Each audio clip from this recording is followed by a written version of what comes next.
Yo le he llamado a esta predicación Lecciones de la vida y de la muerte, porque honestamente nada pasa en balde. Dios tiene que hablarnos en todas las circunstancias, lo va a hacer. En este proceso he aprendido cosas que quiero compartir con vosotros. Son 5 lecciones, 5 enseñanzas. Quiero hacerlo no solo desde el punto de vista de las Escrituras, sino también abriendo mi corazón con todos vosotros, a pesar de que está muy reciente su fallecimiento y todavía hay algunas cosas que digerir y que tratar con el Señor y con las emociones, pero creo que en la palabra de Dios siempre encontramos instrucciones para la vida y para la muerte. No hablar de la muerte no va a evitar que la muerte llegue. Mi madre, por cierto, era de esas personas que decía: yo no quiero ir al médico para que no me diga qué enfermedad tengo. Y de verdad que mi madre pisó los hospitales prácticamente 5 veces. 4 para parir y 1 para morir.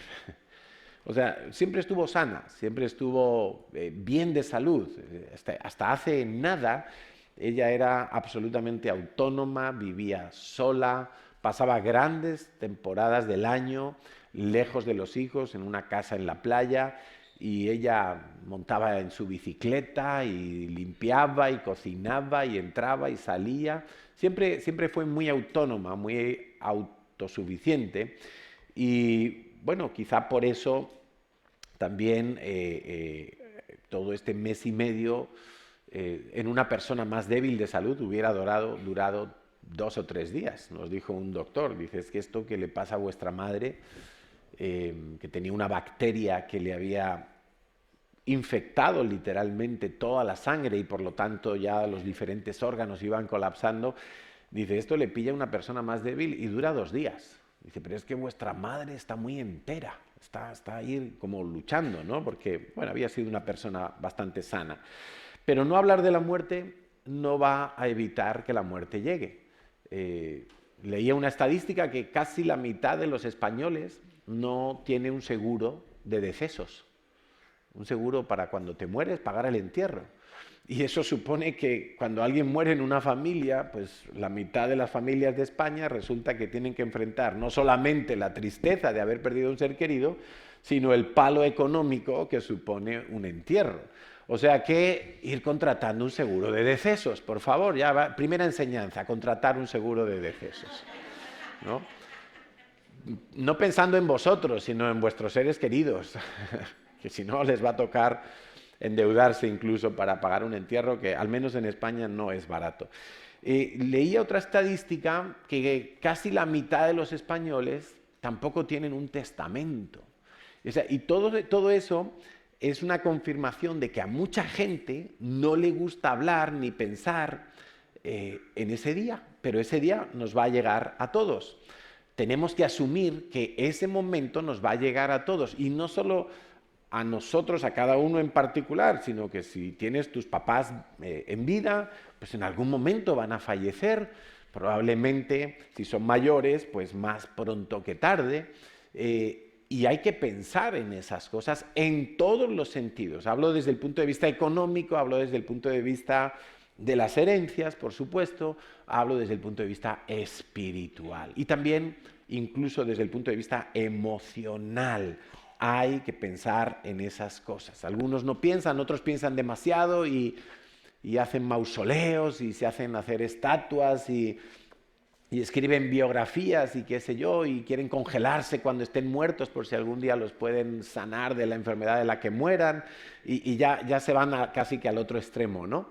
Pero tenemos que prepararnos. Dice en Isaías 38:1 que el rey Ezequías enfermó de muerte y vino a él el profeta Isaías, hijo de Amoz, y le dijo: Yahweh dice así: ordena tu casa porque morirás y no vivirás.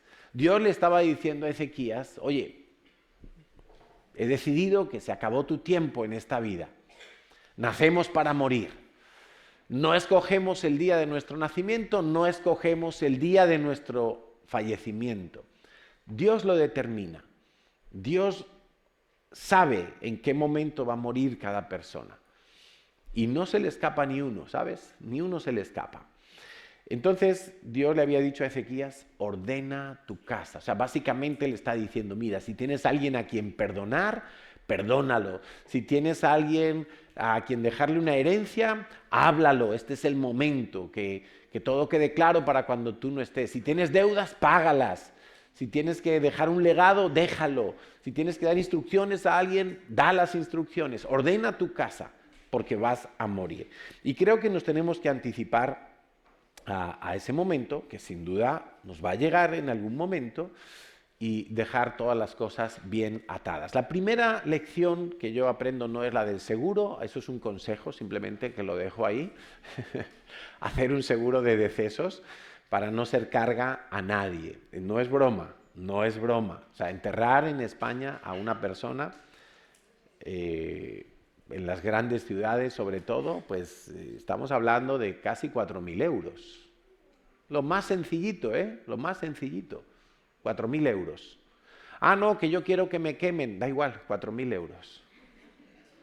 No sé si es que se gastan mucho en gasolina o qué, pero 4.000 euros. Si te quieres enterrar, de ahí no va a bajar. Entonces, si quieres a los tuyos, hazte un seguro para cuando llegue ese momento. Bueno, primera lección que yo saco de todo este proceso que me ha tocado vivir. Primero, que lo más difícil en la muerte de un ser querido es el proceso de separación. Es el proceso de separación. La presencia física y el alma de la persona es lo que vamos a echar de menos, es lo que echamos de menos, porque más allá de la presencia física de una persona, cuando un chico y una chica se enamoran es del alma, no se enamoran del físico. Espero que eso lo tengáis claro todos, y los que estáis enamorados hoy y los que pretendéis enamoraros, uno no se enamora del físico porque el físico va para abajo. Si te enamoras del físico, te vas a desenamorar. Pero si te enamoras de la personalidad, del alma de la persona, pues está bien. Ese enamoramiento sí puede durar mucho tiempo. Dicen que el enamoramiento se acaba a los 2 años, pero yo no estoy tan convencido de eso, porque yo sigo enamorado de Natalia. Sigo enamorado, la veo guapa todavía, pero sobre todo de su alma. Y lo que tú vas a echar de menos cuando un ser querido se vaya es su alma, no solo su cuerpo. Vas a echar de menos su forma de ser, porque el alma tiene un potencial extraordinario. A veces, yo creo, y lo hablaba con Natalia en estos días, digo, a veces le hemos hecho un poco de mala prensa al alma, ¿no? Porque decimos, no seamos almáticos en la vida cristiana. Y es verdad, no podemos ser almáticos en la vida cristiana porque el justo vivirá por fe, no por lo que siente, pero es que el alma, que tiene 3 funciones principales, que son la voluntad, las emociones y los pensamientos, la mente, los sentimientos y la voluntad, es algo con un potencial extraordinario y está puesto allí por Dios, es parte del diseño de Dios para el ser humano. Somos espíritu, alma y cuerpo, y las 3 partes son importantísimas. Si no tuviéramos un cuerpo, pues no podríamos vivir aquí en la tierra. Y el alma es absolutamente extraordinaria, extraordinaria. Es verdad que no debemos vivir almáticamente, pero el alma siempre está presente en todo lo que hacemos, incluido en todos esos aspectos de nuestra relación con Dios. Tú adoras a Dios en espíritu, pero tú derramas el alma en la presencia de Dios. Tú lloras en la presencia de Dios, y eso es algo del alma, ¿sí? Jesús lloró ante la tumba de Lázaro. Quiere decir que el alma es algo demasiado importante, y lo que nos cuesta cuando alguien se va es precisamente esa separación de que ya no vamos a poder tener contacto con su alma. Decía el salmista en el Salmo 103, que lo hemos estado viendo con todo el motivo de la acción de gracias, es un salmo del rey David. Y fíjate, Jesús le dijo a la mujer samaritana que llegaría un tiempo donde no se adoraría ni en Samaria ni en Jerusalén, sino que los adoradores adorarían a Dios en espíritu y en verdad. Pero es que yo creo que el rey David era un adorador que adoraba a Dios en espíritu y en verdad. De hecho, es el modelo por excelencia de adorador que encontramos en la Biblia, hasta el punto de que un día se va a restaurar el tabernáculo caído de David. Y es una labor que tenemos que tener cada uno de los creyentes, que nuestra vida sea un tabernáculo de adoración al estilo de como lo hacía el rey David. Y el rey David, no solo en este salmo, en muchos otros, él dice cosas como esta: bendice, alma mía, a Yahweh. Bendice, alma mía. Claro, cuando hemos dicho no seamos almáticos para buscar a Dios, entonces, ¿qué pasa aquí, no? No podemos malinterpretar o aplicar mal lo de ser almático. Pero el rey David, que adoraba en espíritu, lo que le estaba diciendo a su alma es: alma mía, o te metes o te meto en la adoración. Alma mía, o te rindes ante Dios o te rindes ante Dios. Vamos a adorar con todo. De hecho, el primer mandamiento, ¿cuál es? Amarás al Señor tu Dios con... ¿Qué más? Con la mente, con tus fuerzas, con toda tu alma también. No es solo, yo soy muy espiritual porque yo amo a Dios, me sé la Biblia y la recito de memoria y yo le canto a mis hijos un salmo por la noche. No, con toda tu alma también tienes que amar a Dios, tienes que ser alguien apasionado. Y el rey David era apasionado. Cuando él trajo el arca del pacto a Jerusalén y construyó un tabernáculo donde había alabanza 24 horas, él dice que llegó a Jerusalén y le sobraban las ropas, se quedó en paños menores, porque era un tipo apasionado. Sigue diciendo: y bendiga todo mi ser su santo nombre. Bendice, alma mía, a Yahweh, no olvides ninguno de sus beneficios. Y él sigue relatando en el Salmo 103 muchos de esos beneficios por los cuales nosotros podemos alabar a Dios con el alma también, con gozo, con pasión, con llanto, con grito, con júbilo, con sentimiento y con emoción. Claro que sí, claro que sí. Entonces, el alma que está puesta en nosotros por Dios tiene que vivir sujeta al Espíritu, a la fe, para colaborar en todo lo que es mi devoción, mi vida de piedad hacia Dios. Todo lo que yo hago para Dios: adorar, servir, ofrendar, predicar, enseñar, ministrar, todo lo que yo haga para Dios, tiene que estar también involucrada el alma, pero siempre sujeta al Espíritu.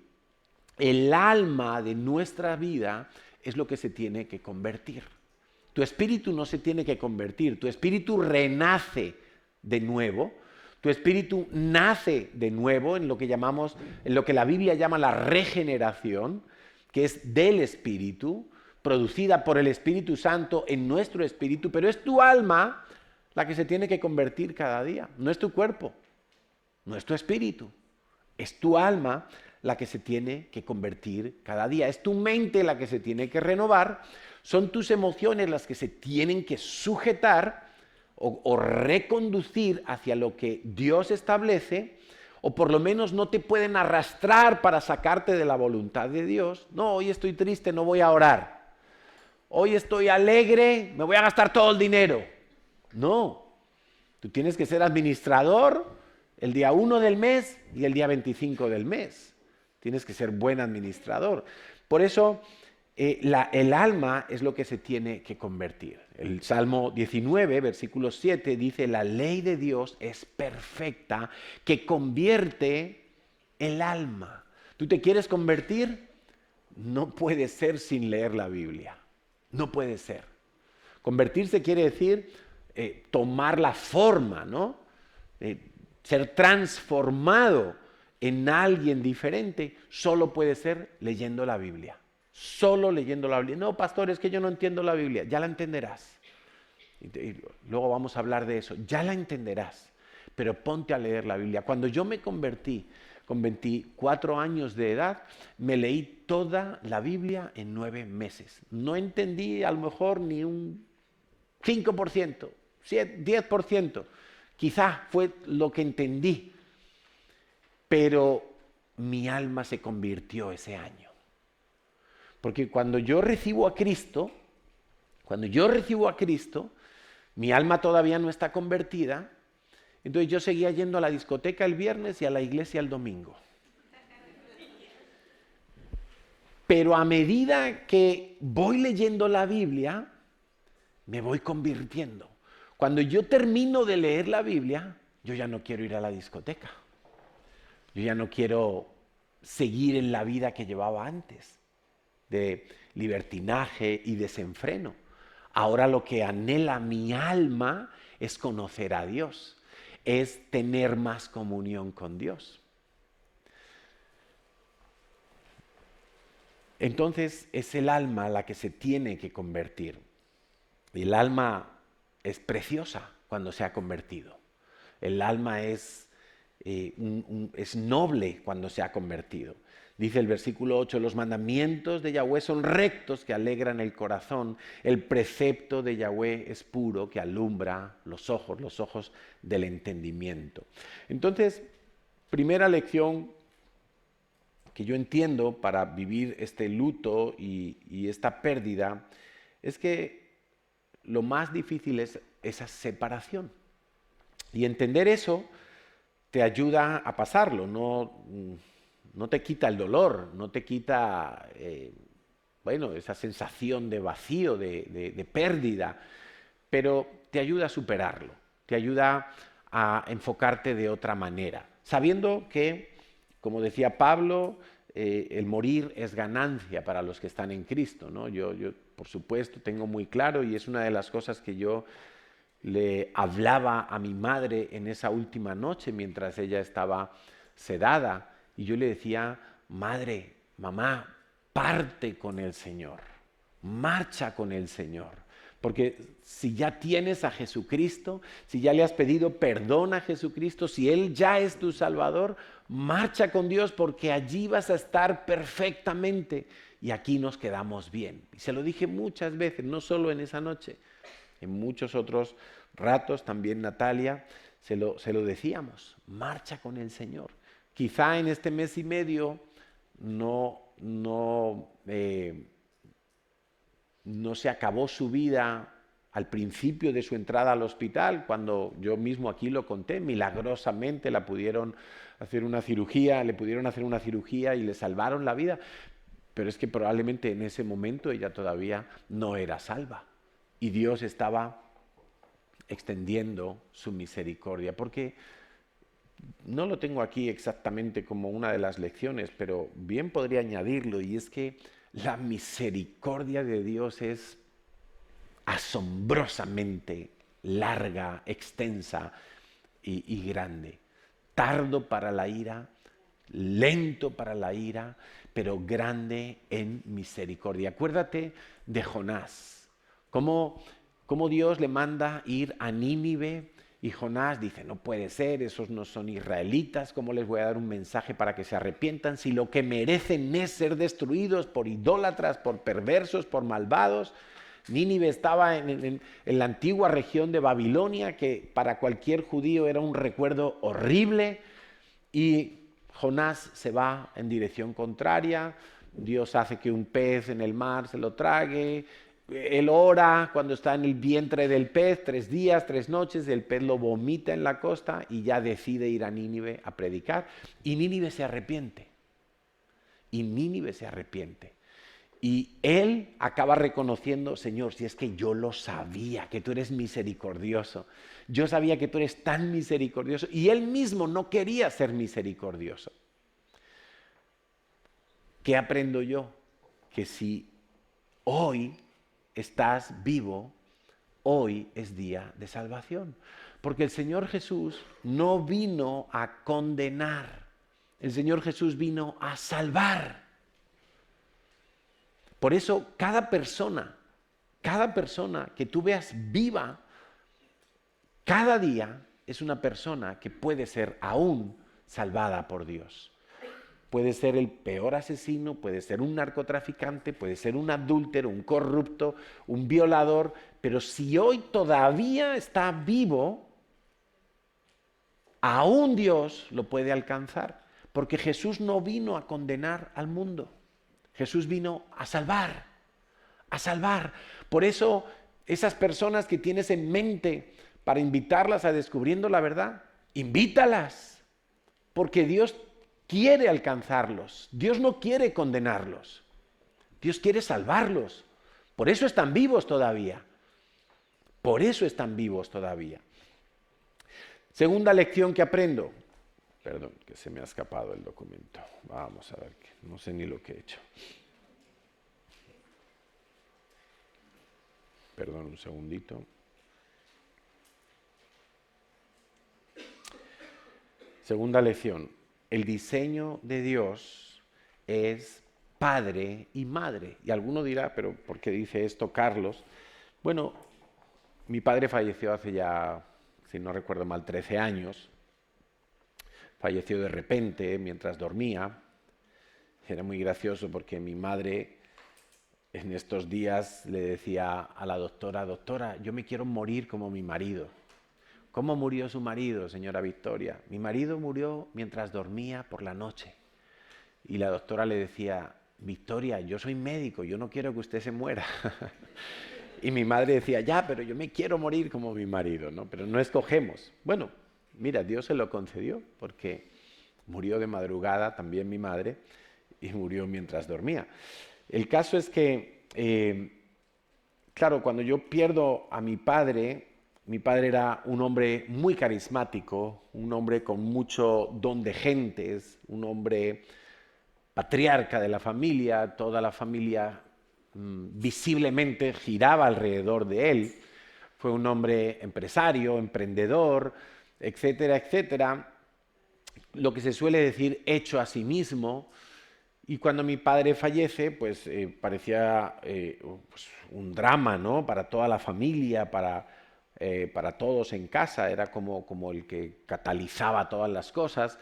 Y bueno, fue ciertamente traumático en muchos aspectos. Y sin embargo, cuando muere mi madre es una persona con una personalidad poco afectiva. No era una persona especialmente cariñosa, más bien poco cariñosa, perfil bajo, siempre estuvo a la sombra de mi padre. Mi padre era el emprendedor, el empresario, ella era pues, el ama de casa. Parecía como que no estuviera presente en las decisiones importantes de la familia, sino que, bueno, lo que decía el marido, eso se hacía. Aunque yo sé que no era así, pero exteriormente se veía bastante así. Y, sin embargo, he percibido de manera muy diferente la pérdida de uno y la pérdida de la otra, porque son roles diferentes los que tienen en la familia. Entonces el hombre está diseñado por Dios y aquí entramos en ese diseño de Dios, ¿no? El hombre y la mujer, el esposo y la esposa, el varón y la hembra. Génesis 1:27 dice, Dios creó al hombre a su imagen, a imagen de Dios los creó, varón y hembra los creó. Entonces la función del hombre no es una clase hoy no es una enseñanza hoy sobre el diseño de la familia, pero brevemente podemos decir que el hombre fue diseñado para proteger la familia y proveer para la familia, y la mujer fue diseñada por Dios para edificar el hogar, para hacer hogar, para que el hogar sea un lugar, no un lugar, para que el hogar sea agradable, porque un lugar, se puede ser un hogar sin tener una gran casa, y hay gente que tiene una mansión para vivir, pero no tienen un hogar donde vivir. Entonces, creo que ese papel de la madre, ese papel, como Natalia oraba ahora mientras estábamos en la adoración, de la gallina que junta sus polluelos, no es el gallo el que junta los polluelos debajo de sus alas, es la gallina. Esa es como el rol de la madre, ¿no? De vamos a hacer hogar, vamos a tener a todos aquí en el calor del hogar, en el refugio del hogar, que el hogar sea un lugar agradable, un ambiente amigable, etcétera, etcétera, etcétera. Y entonces yo me pongo a pensar y digo, claro, es que el diseño de Dios es el hombre y la mujer, porque la familia en la tierra es un reflejo de la familia del cielo. Lo acabamos de leer. Dios creó al hombre a su imagen.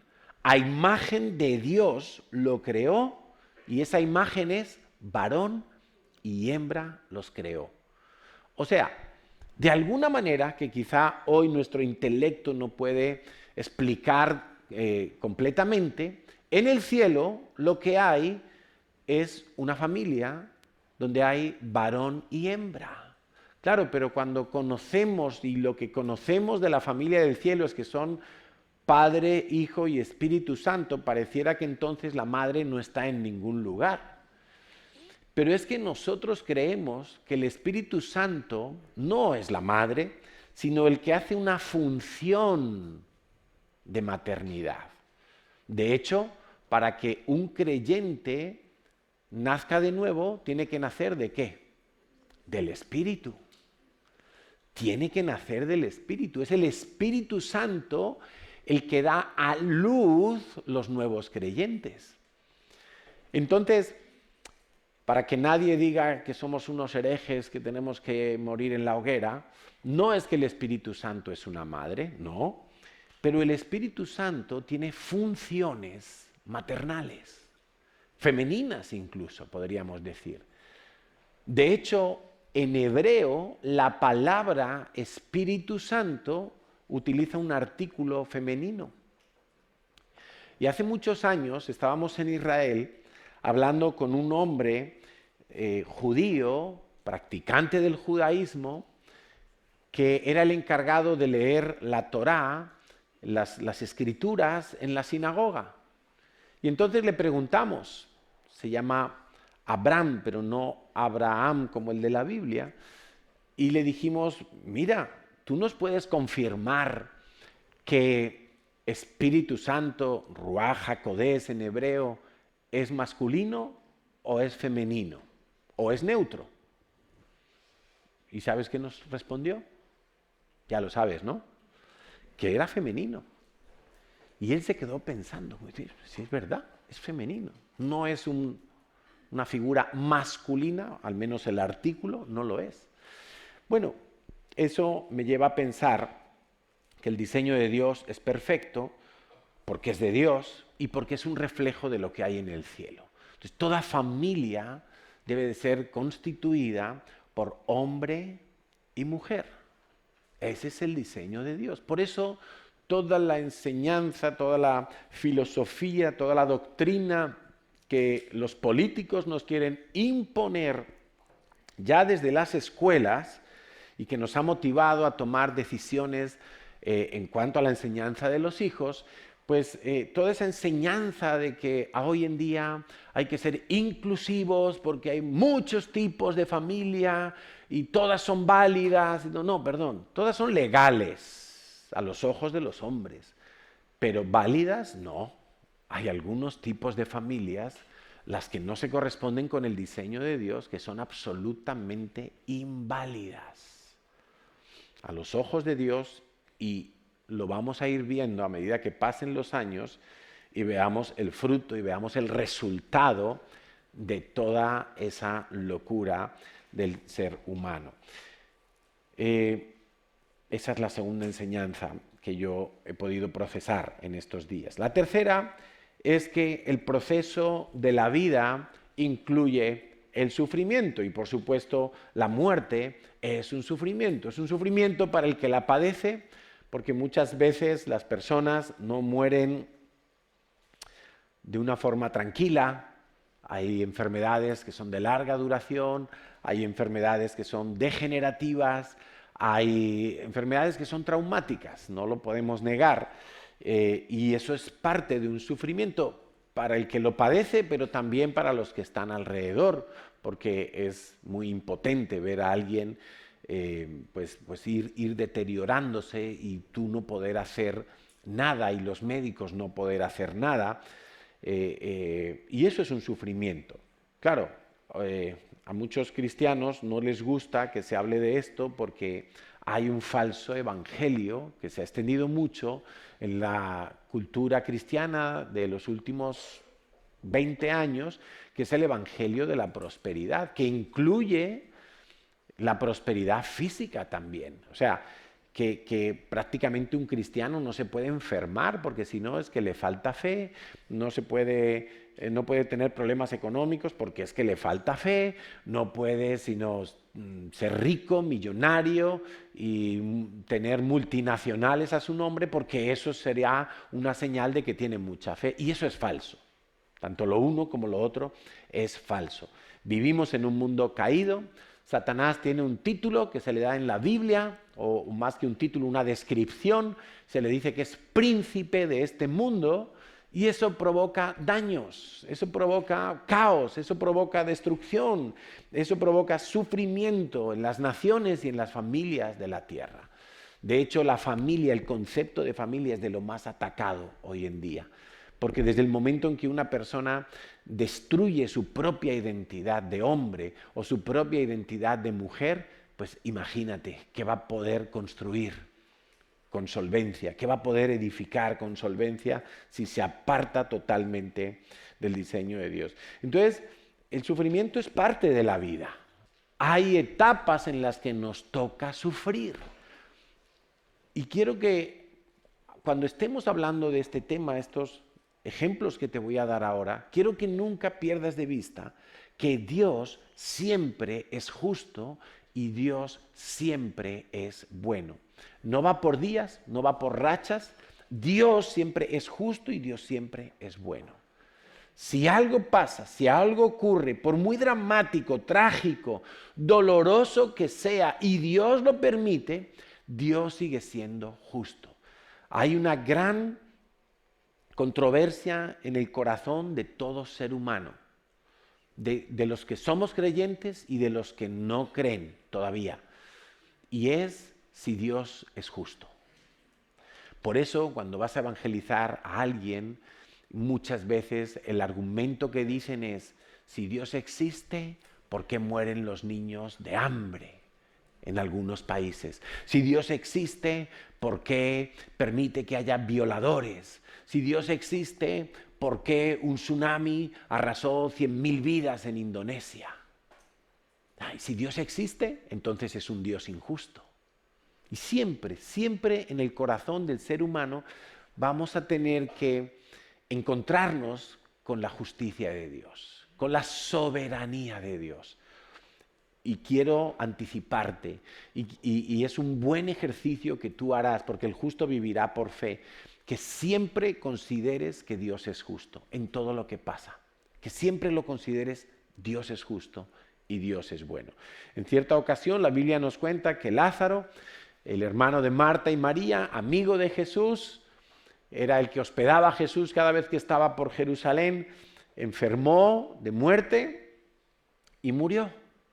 Y dice Jesús, en Juan capítulo 11, versículo 40, está hablando Jesús con Marta y con María y con la familia cercana, y ya había fallecido Lázaro, y Jesús dice: quitar la piedra. Y le dicen: no, Señor, que ya lleva 4 días muerto, eso ya va a oler mal incluso, no hagas que quiten la piedra de la tumba. Y dijo Jesús: ¿no te he dicho que si crees verás la gloria de Dios? Entonces quitaron la piedra de donde había sido puesto el muerto, y Jesús, alzando los ojos a lo alto, dijo: Padre, gracias te doy por haberme oído. Yo sabía que siempre me oyes, pero lo dije por causa de la multitud que está alrededor, para que crean que tú me has enviado. Pero que me has enviado no a resucitar a Lázaro, que me has enviado a la tierra como Salvador. 43. Y habiendo dicho esto, clamó a gran voz: Lázaro, ven fuera. Y el que había muerto salió, atadas las manos y los pies con vendas y el rostro envuelto en un sudario. Jesús les dijo: desatadle y dejadle ir. ¿Sí? Marta y María sufrieron la pérdida de su hermano. Y es más, las dos cuando vieron a Jesús llegar allí a Betania, dijeron, si hubieras estado aquí, él no habría muerto.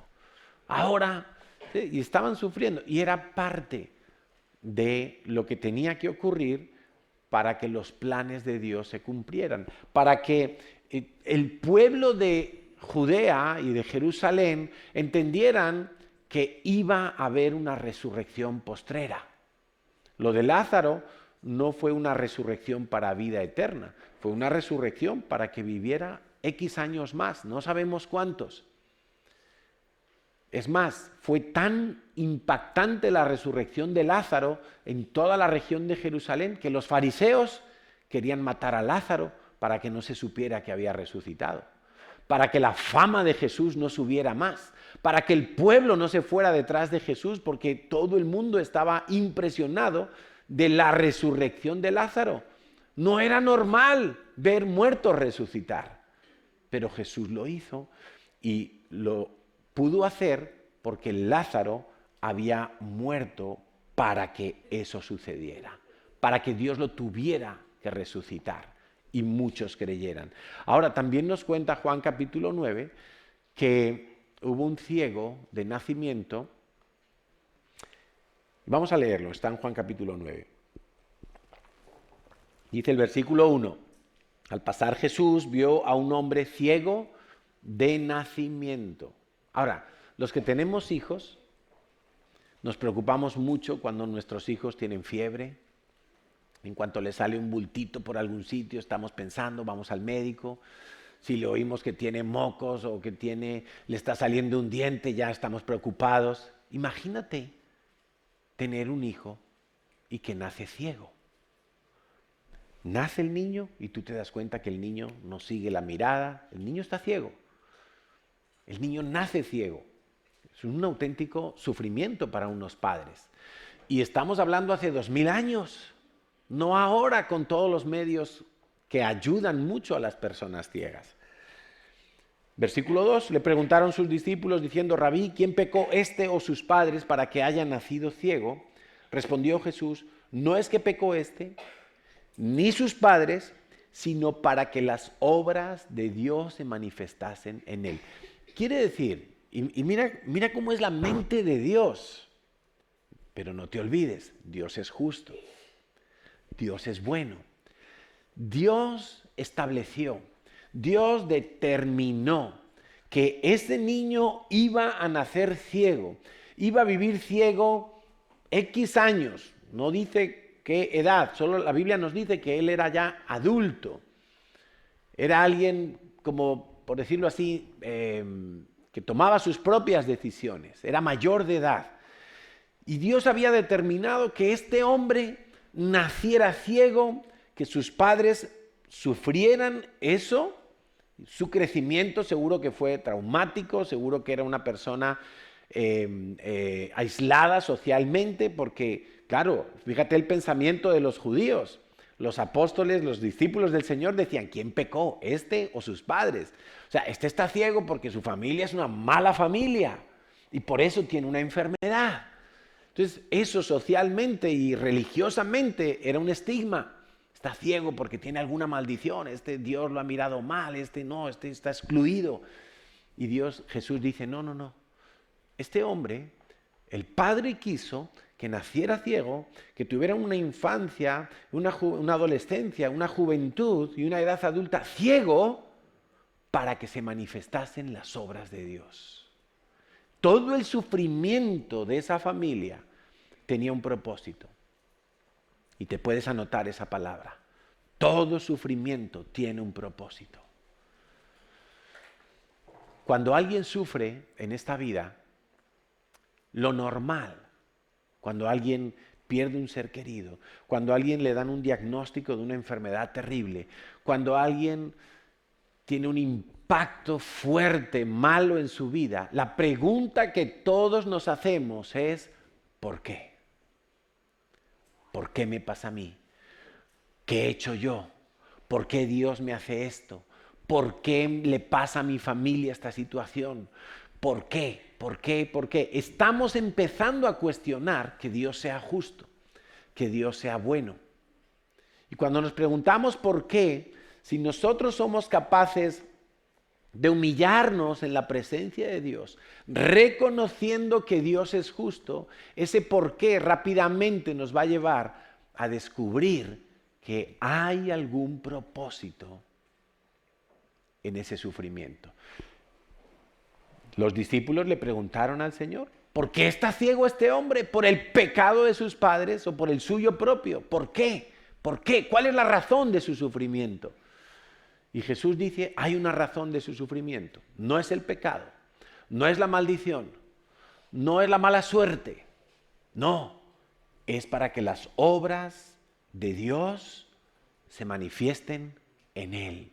Ahora, ese hombre, pongamos que hasta los 20 años estuvo ciego. Hasta los 20 años estuvo con tantos problemas sociales, de la vida religiosa. Pongamos que hasta los 20 años. Ahora, en el momento en que Jesús lo sana, porque Jesús lo sana, ¿tú te imaginas el gozo? Ese hombre testificó, sus padres testificaron, mucha gente se convirtió, muchos de los fariseos, muchos, dice la Biblia, se convirtieron, pero no lo confesaban porque amaban más la gloria de los hombres que la gloria de Dios y tenían miedo de que si confesaban que Jesucristo era el Mesías que lo había sanado, serían excluidos de la sinagoga. Pero muchos se convirtieron a raíz de esta sanidad. ¿Es Dios justo? Alguno podría pensar, no, pero es que es injusto que lo hicieran hacer ciego solo para que hubiera un milagro. Pues es justo Dios. Fue justo Dios, totalmente justo Dios. Cuando vemos la muerte de Esteban, no lo vamos a leer, pero en la muerte de Esteban uno se da cuenta que, bueno, sí, vamos a leerlo. Está en Hechos capítulo 7. Vamos a leerlo porque es que es uno de los pasajes de la Biblia que a mí más me impresionan. Yo no sé si sería capaz de tener la actitud que tuvo Esteban al morir. Esteban murió predicando el Evangelio.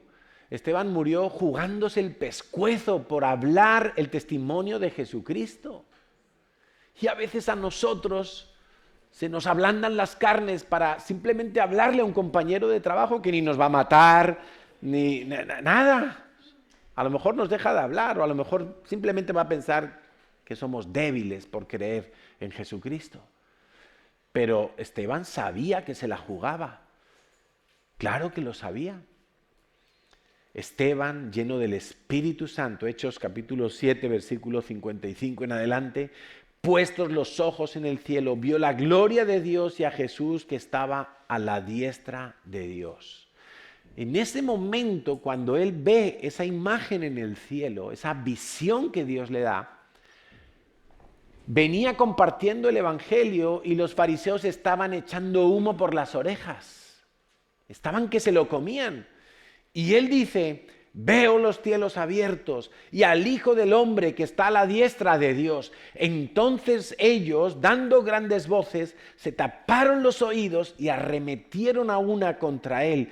Y echándole fuera de la ciudad, le apedrearon. Y los testigos pusieron sus ropas a los pies de un joven que se llamaba Saulo. Saulo, que luego se convertiría en Pablo y que también fue apedreado varias veces. Dice, y apedreaban a Esteban mientras él invocaba y decía, Señor Jesús, recibe mi espíritu. Aún el sufrimiento de Esteban, yo estoy convencido que cuando Pablo se convierte, camino a Damasco, años después, cuando Pablo se convierte, estoy seguro que él recordó la muerte de Esteban. Estoy seguro que él recordó cómo Esteban decía, veo los cielos abiertos al Hijo del Hombre que está a la diestra de Dios, merece la pena morir por Jesucristo. Merece la pena. Veo su gloria, Él me va a recibir en un momento. En cuanto me maten, Él me va a recibir. El sufrimiento de Esteban fue también para darle gloria a Dios. No les tomes en cuenta este pecado, fueron sus últimas palabras. ¿Tú te imaginas que un verdugo escuche a su víctima decir, no les tomes en cuenta su pecado? Eso es algo de otro planeta. Eso es algo que no ocurre aquí en la vida normal y corriente, ni en las películas. Es que eso es algo, es un amor, es una fe, es una determinación absolutamente extraordinaria. Job estaba bien de salud, bien económicamente, bien familiarmente, y Dios permite el sufrimiento de Job para mostrar su gloria en él, para que Job confiese el nombre de Dios aún en las malas. En todos los casos, siempre Dios es justo. Y si alguna vez te toca sufrir más de lo que hayas sufrido hasta ahora, si alguna vez pasas por un momento oscuro en la vida, donde te toca padecer una enfermedad o un ser querido tuyo tiene una enfermedad terminal, incurable, donde no hay esperanza médica ni física, pon tus ojos en aquel que vivió para sufrir, en aquel que tuvo como vocación de su vida sufrir por nosotros, que fue Jesucristo. Y eso te va a ayudar, no a quitarte el dolor, no a quitarte lo trágico, pero te va a ayudar a pasar el trámite. Porque Jesús, el sumo sacerdote, padeció por nosotros, para que cuando a mí me toque sufrir, yo sepa que Él venció aún en ese padecimiento. Mira, cualquier situación en la vida que nos toque enfrentar, Jesús pasó por eso mismo para que tengamos victoria. Que tengamos victoria quizá en un proceso de dolor, quizá en un proceso de quebranto, de echar lágrimas, de sufrir, pero finalmente para tener victoria. No lo dudes nunca, nunca.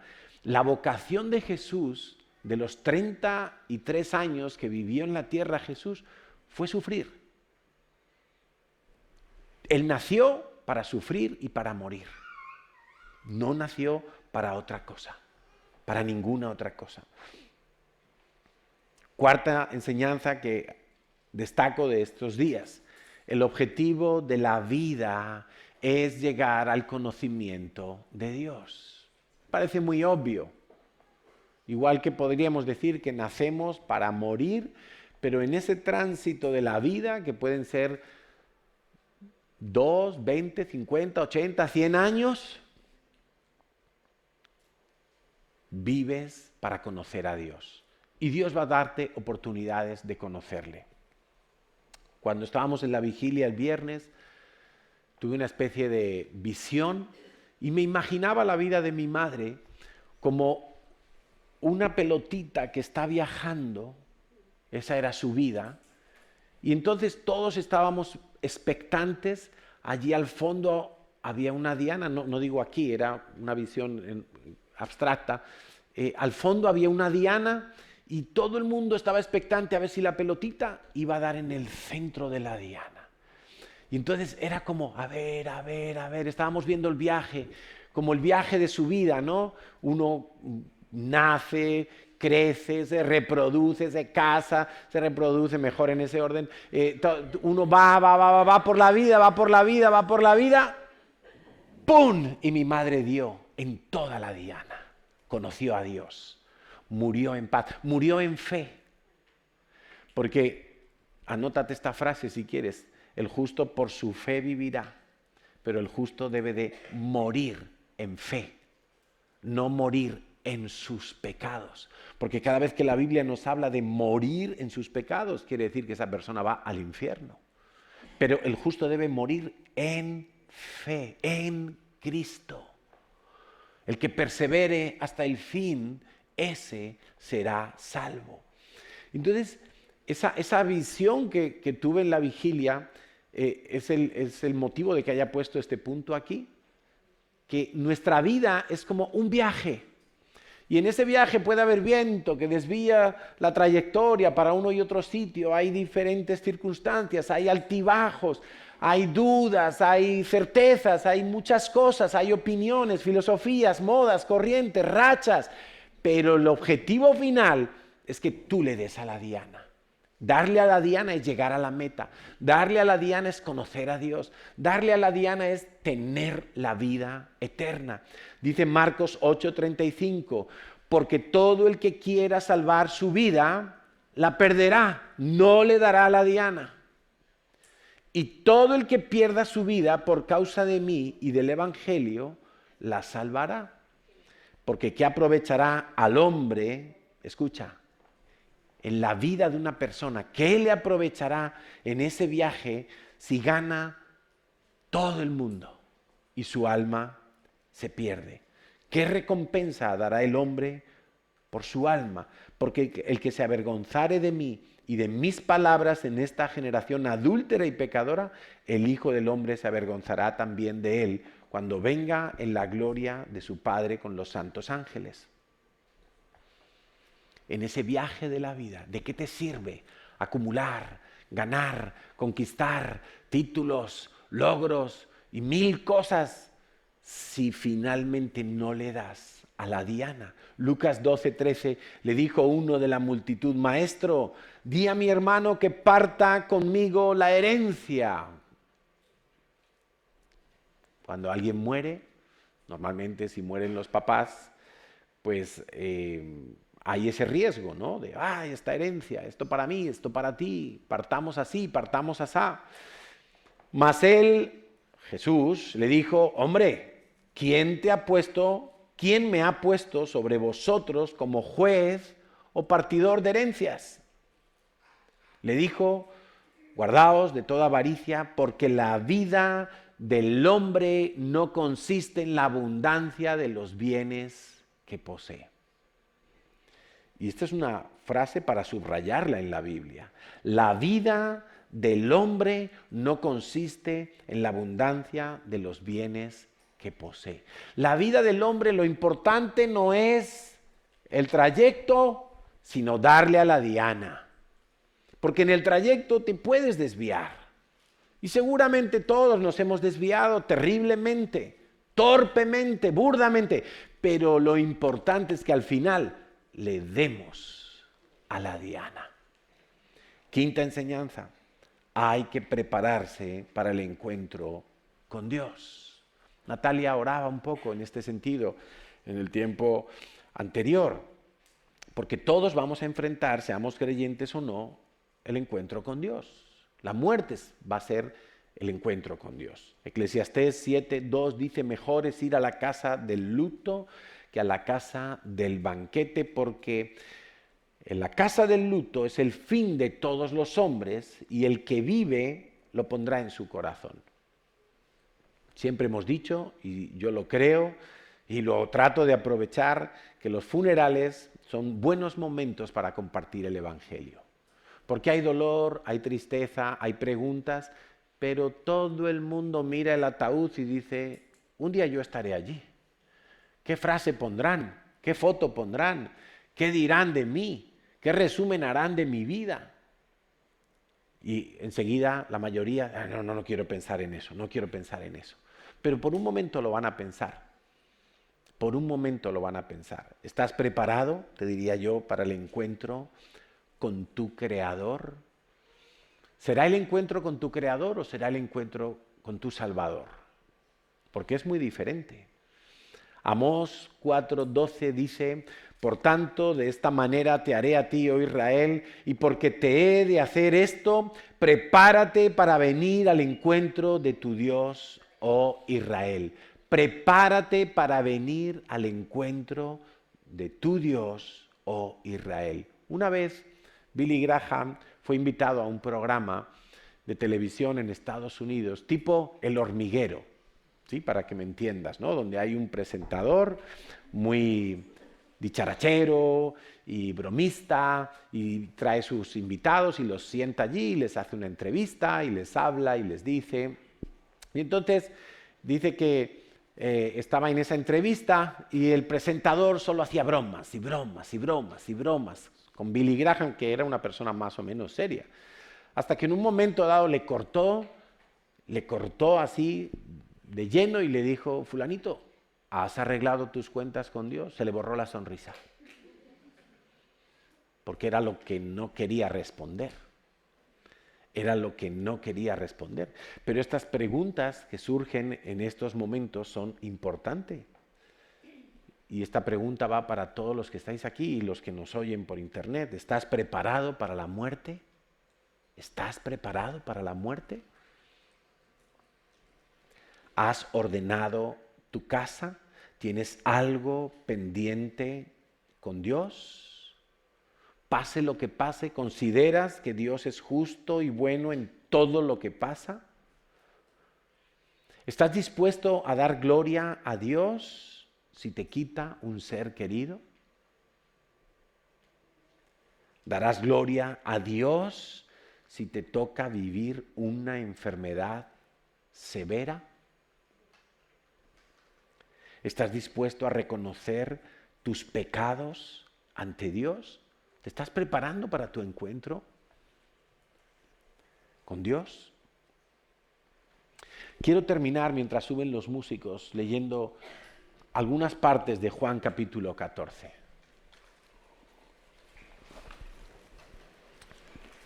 Son cosas donde Dios ayer mismo, después de haber podido dormir por primera vez en toda la semana, decentemente, pues Dios me consolaba y Dios me hablaba. Y están en Juan capítulo 14. Me acabé enterando que este es uno de los pasajes que más se utilizan en los funerales en Estados Unidos. Yo no lo sabía. Pero quiero leerlo contigo, y si tienes tu Biblia a mano y la puedes abrir, quizá vas a ir subrayando algunos versículos. Juan capítulo 14, para ponernos en contexto, es justo después de haber cenado Jesús con sus discípulos, y después salieron y dice que iban camino al huerto de Getsemaní, donde ya sabemos que Jesús se puso a orar, les dijo a los discípulos que permanecieran velando, no pudieron, se durmieron. En ese trayecto desde el aposento alto hasta el monte de los Olivos, Jesús estaba hablando con sus discípulos y les dice: no se turbe vuestro corazón. ¿Por qué se iba a turbar el corazón de los discípulos? Pues porque Jesús iba a morir. Y al morir venía el momento de la separación. Claro, Jesús era una persona, humanamente hablando, era carismático, era maestro, proveía seguridad, proveía alimentos, enseñanza, era un ejemplo. Los discípulos con Jesús siempre se sentían cómodos, a gusto, resguardados, seguros, ¿sí? No importaba que hubiera turbas, con Jesús estaban tranquilos. En la barca, en medio de la tempestad, estuvieron tranquilos con Jesús. Entonces Jesús les dice y les anticipa, va a venir un momento de luto, va a venir un momento de muerte, de separación. No se turbe vuestro corazón. Hay mucha gente que frente al sufrimiento dicen: me quiero quitar la vida. Frente a la pérdida de un ser querido dicen: ya no merece la pena vivir. Y es humano tener ese tipo de sentimientos. Jesús lo que nos dice es: un momento, no te vayas por ahí. Eso que te está diciendo tu alma, no, a eso no le hagas caso. Alma mía, alaba a Dios, bendice a Dios. Recuerdo que cuando murió mi madre, en ese momento, bueno, yo llamo a mis hermanos, vienen a la habitación del hospital porque viven cerca, viene también Natalia, y mi hermano mayor, después de un momento ahí de intimidad, dice: Carlos, haz una oración por mamá. Y yo digo: bueno, vale. Entonces nos abrazamos, dos de mis hermanos y yo y Natalia, y entonces yo oro. No recuerdo mucho de lo que dije, pero sí dije: Señor, gracias por estos 84 años que tú nos has dado de tener una madre. Que por los méritos de Cristo está ahora en tu presencia. Yo siempre metiéndole ahí a ellos, ¿no? Entonces, dice, no se turbe vuestro corazón. ¿Creéis en Dios? Creed también en mí, dice Jesús. Y mira lo que les dice, para que estuvieran tranquilos. Iba a llegar la pérdida, iba a llegar la separación, iban a quedar por un momento vulnerables, desprotegidos. En la casa de mi Padre muchas moradas hay. Si no fuera así, yo os lo hubiera dicho. Voy pues a preparar lugar para vosotros. Cuando leemos esto muchas veces pensamos que Jesús está poniendo ladrillos ahí para hacer nuestro chalet en el cielo. No es exactamente así, como puedes imaginarte. Preparar lugar quiere decir que Él está preparando nuestro destino. Es decir, que Él está hoy aquí contigo, caminando hasta el destino final. ¿Vale? Y si me fuere y os prepararé lugar, vendré otra vez y os tomaré a mí mismo para que donde yo estoy, vosotros también estéis. Esto lo tenía muy claro Pablo, que vio las visiones y las revelaciones del arrebatamiento y sabía que el morir es ganancia, fuera morir o fuera que el Señor venía y los arrebataba, porque vamos a estar con el Señor donde Él está, en el cielo, en el reino de los cielos. No en el cielo físicamente, en el reino de los cielos. Dice, y sabéis a dónde voy y sabéis el camino, le dijo Tomás. Tomás siempre tenía preguntas como, un poco como el discípulo que está inquieto, ¿no? Dice, esto no lo entiendo, pero ¿cómo pues podemos saber el camino si no sabemos a dónde vas? Si no sabemos el destino final, ¿cómo vamos a saber la ruta? Y Jesús le dice, yo soy el camino y la verdad y la vida, y el destino es el Padre. Todo el que quiere ir al Padre, yo soy el camino. Vale, ahora lo entiendo. Diría Tomás, ¿no? Ahora lo entiendo. Ahora me queda más claro. Bueno, el Señor Jesús sigue hablando varias cosas. Quiero ir al versículo 15. Jesús dice, Juan 14, 15, si me amáis, guardad mis mandamientos, y yo rogaré al Padre y os dará otro consolador, con letra mayúscula, está hablando del Espíritu Santo, para que esté con vosotros para siempre. O sea, Jesús se va, hay una separación humana, los discípulos ya no le van a ver más, ya no van a estar con Él, pero Jesús promete un consolador que tiene las mismas características que Jesús y que va a estar con ellos para siempre. Jesús está preparando el lugar. El Espíritu Santo es el que nos acompaña en esa preparación. No estamos solos. Dice el versículo 17, el Espíritu de verdad, el cual el mundo no puede recibir. Tienes una ventaja. Tú que eres creyente, tienes una gran ventaja sobre los demás.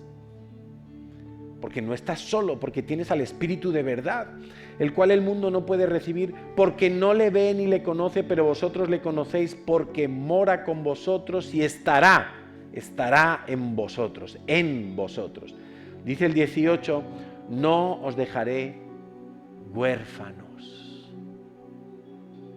El Espíritu Santo, dice, vendrá a vosotros. 23. Respondió Jesús y dijo, el que me ama, mi palabra guardará.